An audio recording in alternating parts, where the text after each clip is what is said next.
We're hearing there a blunt response from EU leaders. But is there, in private, do you think, any room for flexibility?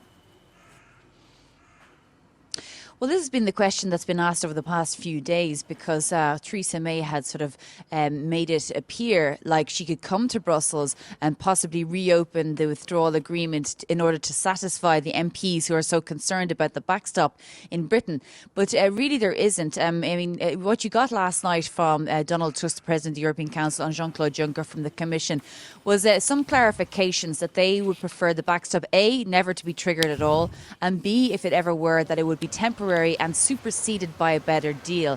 And that's probably as far as they can go, because one other thing that they said was that it was a necessary insurance policy to protect both the Good Friday Agreement and ensure no hard border on the island of Ireland, because that's an important international treaty, and protect the integrity of the single market, which has all along been the guiding line for all of the member states, the single market's integrity, that it wouldn't be devised or that it's indivisible. So no, there wouldn't be any changes to that from a fundamental perspective.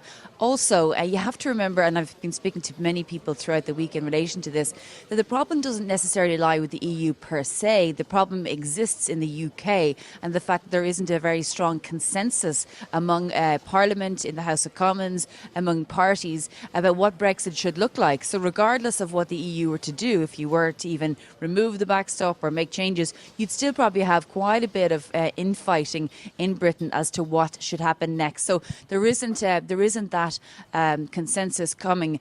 Also, the point has been made that the EU has to protect its red lines while Theresa May maintains her red lines, which was leaving the customs union, the single market. And the point has been made over and over again that unfortunately her red lines are irreconcilable with the EU's red lines, and Brexit itself is just an incredibly complex situation.